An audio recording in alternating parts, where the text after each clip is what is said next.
Hello Leo, this is Victoria from Mindful Bamboo and I'm here with your March tarot forecast. As always, we'll be looking at your love situation, your career and workspace, and we'll get you some guidance from the universe. At the end, I'll pull some messages from your person of interest. Let's get started. Okay, as you know, I always start with an oracle deck, so I'll be pulling a card from the Cosmic Journey Oracle for you today. Let's see what we have in stock for Leo.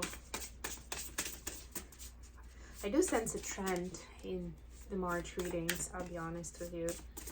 And the biggest message across the line is take a chance, take risks, go for it, take action. Let's see what we have for Leo. We also will have a spring equinox in March, so that's an important milestone.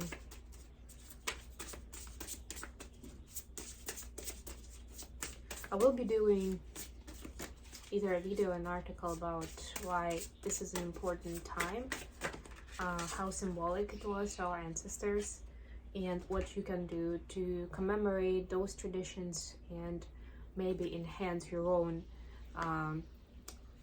energy, power, and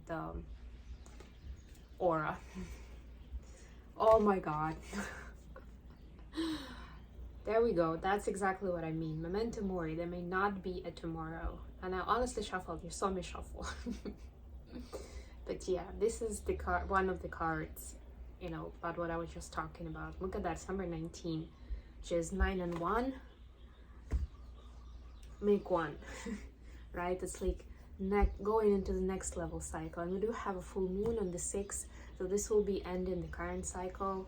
And it's going to be important to say thank you. I've learned a lot and now I'm going to go there and know where you're going and take actual steps. Not just daydream, not just write it down in your journal. Go out there and do something to make the dream closer. Okay, let's get into tarot part. Yeah, I don't know, it's funny, not funny. But yeah, I've been getting that card and other cards similar to it in meaning for other readings, other signs. And by the way, this is a collective reading, so don't force it if this message is not yours. If you do like what I'm doing, if it resonates, give me a like and subscribe to my channel. This is not just story. You may want to try checking readings for your other placements, Sun, Moon, Rising, Venus, or in the North Node. And if you don't know what North Node is, there's a video on my channel. I made it in January, and you can learn more about it and even learn more about what your specific placement means. If all these placements sound like I have no idea what she's talking about, because you only know your sun sign, that's what most people know, that's based on your date of birth. Yeah. There is a link in the description box to the Astro Cafe website, and you can put in your date and time of birth. Time of birth is also important, and you will get the information about different planetary placements in your chart. Queen of Cups. That's what we're starting with. Maybe dealing with a water sign. It's like, why did I put aside the deck? It was too much in the zone. Four of Pentacles. The Fool. Okay. And then we have, for the workspace, we have the World. Maybe going somewhere. Nine of Cups, maybe on a business trip. King of Cups. So you have a couple now. King of Cups and Queen of Cups. There's definitely a very fruitful partnership in the cards. It could be in your personal life or professional, because you actually have each of them in each of the lines of the areas. The Hangman for the advice. For Wands, look at that. And Justice. So got all kinds of energies here. Quite a few major arcanas, and you have Libra, Gemini, Saggy, Aquarius energies. You could be dealing with one of those. But yeah, let's get down to specific parts of the reading.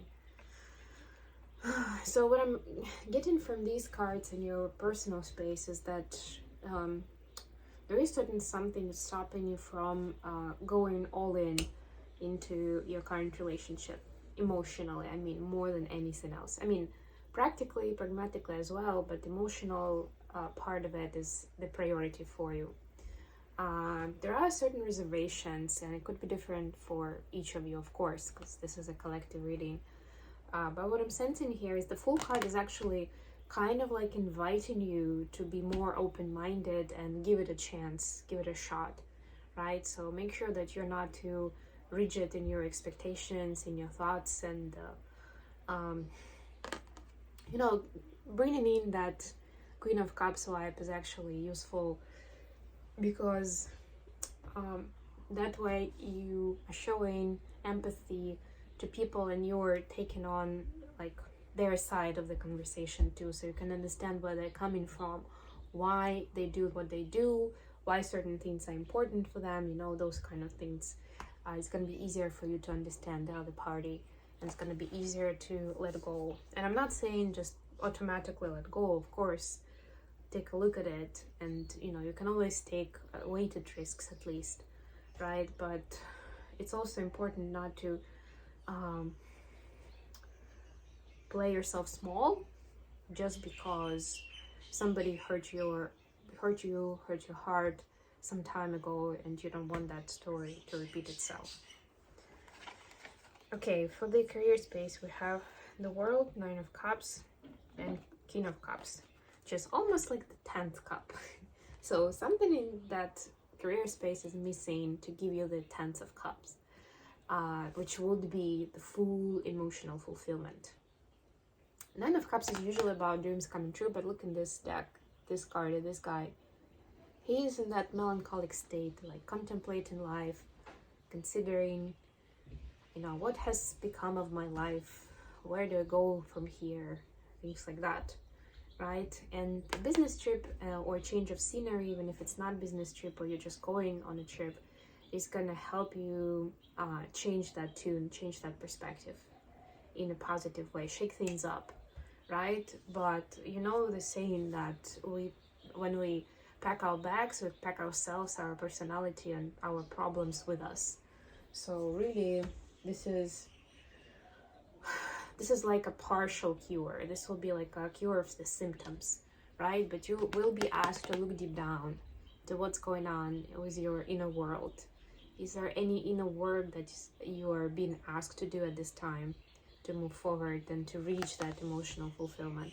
It's almost like I don't even sense that there is much going on with other people, right? Like a lot of times it's dynamics with colleagues, like with peers, with bosses, with employees. But here I see it's more about your own drama, if you wish, and dealing with your own kind of inner conflict. That will eventually help you once you resolve that, so that, you know, it brings you peace, the resolution. Then you'll be able to move smoothly into the next phase of your career. You will almost like have that space freed up. And by the way, the full moon in Virgo on the 6th of March is going to be a good opportunity to release some of that concern and burden. And among other advice, you have Justice, the Hangman, and Four of Wands. And remember, I just spoke about seeing a different perspective. That's exactly the Hangman part, right? And balancing out, I also mentioned, and finding peace. That's the Justice for you. You could see some of the legal matters or financial troubles being resolved, right? You will see how certain partnerships will be coming together, things that you didn't expect to happen, right? But it's important for you to keep that open mind, right? To be able to see things from different angles and still be taking action. Remember that? But you know, like taking action, i.e. signing a contract, is also taking action, right? It may not be as much as like, yeah, I'm gonna go and build something, but it's just as important. Making decisions is an important step forward. As long as you follow through with those, you don't just write it down and then forget about it or procrastinate. That's when it loses its power, really. Okay, let's get you some messages from the person of interest to yourself. Messages for Leo from that person. Okay, that was quick.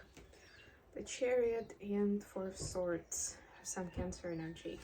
Yes, I'm getting before you run, you need to learn to walk. And right now it seems like you're laying down. And doesn't mean that you're defeated, it just means that naturally you do need time to recover from something that was happening recently, from hustle and bustle, from maybe other people pulling on your energy and depending on you. And you need to kind of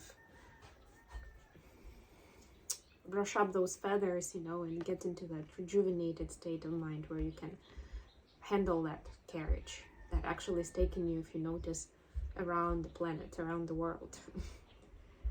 Right? So self-care comes first, and then you can achieve big things. And you know what? This is the message from your person, so this is how they see it. So it's up to you to consider that it's true or not. But basically, your person is saying that they believe that you can do, you know, great things, things that will change the world. But you need to take care of yourself more. You need to prioritize the personal, mental hygiene and leading a healthy lifestyle, things like that, so that conquering of the world is not just possible, but it's enjoyable and can be, and they truly believe it. Okay, I hope this has been good for you, Leo. Thank you so much for joining me today. I love you guys, and I'll be back with more readings very soon.